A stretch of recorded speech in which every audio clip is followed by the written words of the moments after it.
करने जा रहे हैं पार्ट 8, जिसके राइटर है ऋतुराज और टॉपिक है कन्यादान। बहुत ही सेंसिटिव टॉपिक है ये।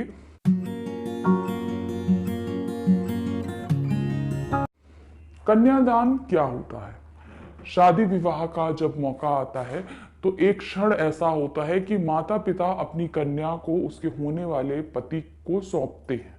तो वो जो विधि होती है उसको बोलते हैं कन्यादान। अगर कन्यादान का हम शाब्दिक अर्थ निकालें तो यानी कि अपनी पुत्री यानी कन्या को किसी को दान दे देना, ये मतलब होता है। तो इस पूरी कविता में आपसे क्या बताया जा रहा है कि एक माँ है जो अपनी बेटी का दान कर रही है यानी विवाह के समय, मगर साथ में ही उसे कुछ सीख दे रही है, कुछ चीजों को बता रही है। तो आपको उन्हीं चीजों के बारे में इस पूरी कविता के अंदर बताया गया है। चलिए हम इनको पढ़ना शुरू करते हैं। तो सबसे पहले हमारा क्या है, कितना प्रामाणिक था उसका दुख, लड़की को दान में देते वक्त जैसे वही उसकी अंतिम पूंजी हो। तो यहां क्या था, प्रामाणिक मतलब कितना वास्तविक, प्रमाण के साथ में। मतलब अब एक मां के रूप में करा जा रहा है कि एक मां के लिए वो दुख कितना ज्यादा रहा होगा जब वो अपनी बचपन से पाली गई कन्या को उठाकर किसी को दे दे। जब बचपन से गोद में पाला, पैदा किया, पाला, बड़ा किया, और अब अपनी कन्या को उठाकर वो किसी और को दे दे कि जाओ बेटा अब वो तुम्हारा घर है। तो वो जो दुख है, तकलीफ है एक मां के लिए, उसका चित्रण करते हुए बोला क्या है कि उस मां का कितना अधिक दुख रहा होगा कि जब वो अपनी लड़की को दान में किसी और को दे रही है। प्रामाणिक मतलब ये सत्य है, ये सही है कि वो बहुत ही तकलीफ दे दुख रहा होगा, जैसे कि वही उसकी अंतिम पूंजी हो। मतलब होता है ना कि जब हमारे पास आखिरी कुछ चीज बचती है तो और हम किसको दे रहे हो तो बहुत ज्यादा तकलीफ होती है। तो यानी कि वो आखिरी पूंजी ही थी। आखिरी क्या, वो तो उसके जीवन भर की पूंजी थी, एक लड़की को बड़ा पैदा करना, बड़ा करना, सब कुछ करने के बाद में। तो वो अब किसी और को दे रही थी और देते समय उसको वही तकलीफ हो रही थी जैसे वो उसकी आखिरी पूंजी हो, यानी अब उसके पास कुछ भी नहीं बचेगा जब वो उसकी बेटी उसके पास से चली जाएगी। नेक्स्ट, लड़की अभी सयानी नहीं थी, अभी इतनी भोली सरल थी कि उसे सुख का आभास तो होता था लेकिन दुख बचाना नहीं आता था। मतलब लड़की बड़ी हो गई थी, मतलब अभी क्या है, लड़की बड़ी हो गई थी, शादी के उम्र की हो गई थी, मगर सयानी नहीं थी। सयानी नहीं होने का मतलब क्या, उसको अभी इतनी समझ नहीं थी कि क्या दुख होता है, क्या तकलीफ होती है, क्योंकि उसने अभी तक सिर्फ सुखों का ही अर्पण किया था। अपने मां के घर में वो सिर्फ सुखों को झेलती हुई आई थी, उन्हीं को महसूस कर रही थी वो।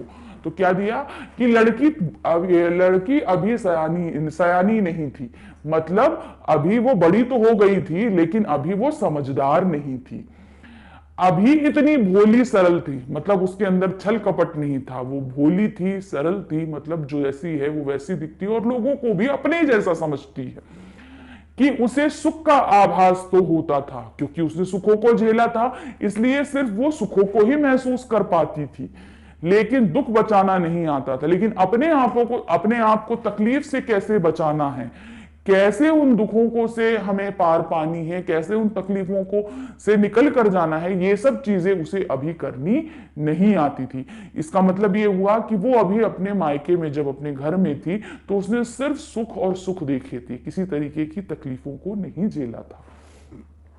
पाठिका थी वह धुंधले प्रकाश की, कुछ तुकों और कुछ लयबंद पंक्तियों की। इसका मतलब है क्या, उसने अभी तक क्या देखा था, उसने अपने जीवन में क्या देखा था, माँ बाप का प्यार, भाई बहन के साथ खेलना, ये सारी चीजें देखी थी। उसने अभी जिम्मेदारियों के एहसास को नहीं महसूस किया था।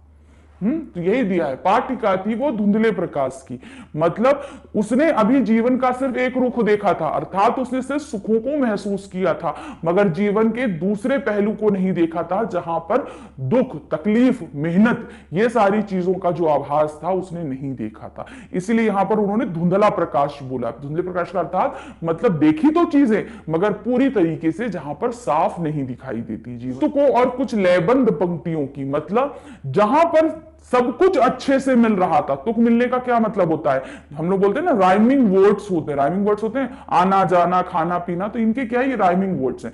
तो यानी कि उसको जहां अभी तक उसको जो कुछ भी मिला था वो सब कुछ बड़ा अच्छा था, सब कुछ इतना अच्छा था कि वो हर एक चीज से लय मिला लेती थी। यानी जब हमको मान लीजिए भूख लगी तो हमें खाना मिल गया, हमें चोट लगी तो मां ने दवा लगा दी। तो ये सब चीजें क्या थी उसके जीवन में मौजूद थी और ये सब लय के साथ चल रही थी। लेकिन अब वो वहां जहां जा रही थी वहां इन सब से अपोजिट चीज उसको मिलने वाली थी। तो यहां तक, अब इसके आगे हम आगे देखेंगे क्या था।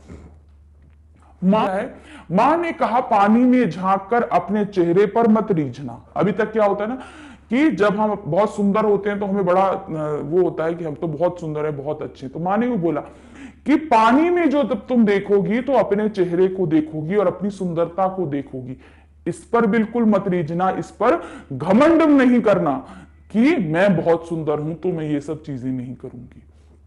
तो अर्थात यहां पर मां ने सीख दी कि तुमको वहां पर अपनी सुंदरता का घमंड नहीं दिखाना है।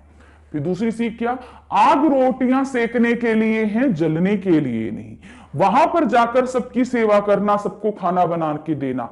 आग जो जलती है, जहां पर रोटियां बनती हैं, वह रोटियां सेकने के लिए हैं, जलने के लिए नहीं। अर्थात मतलब अपने आप को तकलीफ मत देना, क्योंकि वहां पर अपनी तकलीफ अपनी देखभाल तुम्हें खुद को करनी है, वहां कोई तुम्हारे लिए नहीं। अर्थात आप वहां पर सब काम करोगे लेकिन साथ में अपने आप को नहीं जलाना, अपने आप को मत भूलना। उस परिस्थिति में तुम्हें क्या करना है, तुम्हें अपना भी ध्यान रखना है, अपने आप को तकलीफों से बचाना है।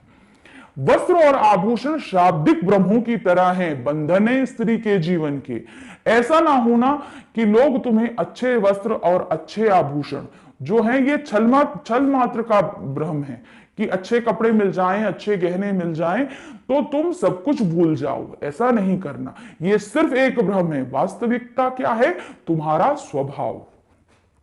मां ने कहा लड़की होना पर लड़की जैसी दिखाई मत देना। यहां मतलब क्या है, ये नहीं है कि लड़कों जैसा वेश धारण कर लेना, यहां पे ये तात्पर्य नहीं। तात्पर्य है तुम लड़की हो, शरीर से लड़की रहो और इसका गर्व करो, मगर मन से मजबूत रहना, मतलब मन से कोमल नहीं रहना, मन से बहुत ज्यादा मजबूत रहना, क्योंकि स्त्री के मजबूत होने से परिवार सुदृढ़ बनता है। तो यहां पर क्या मतलब हुआ, तुम लड़की जैसी दिखती तो हो, कोमल सुंदर सरल, लेकिन मन से वैसे नहीं होना। ठीक है, मन से आपको बहुत ज्यादा स्ट्रॉन्ग होना है, क्योंकि आने वाली परिस्थितियां आपको कुछ भी जीवन में दिखा सकती हैं। तो आपको अपने आप को मजबूत बनाना है। तो इस तरीके से हमने आपको ये अभ्यास जो है कराया पाठ।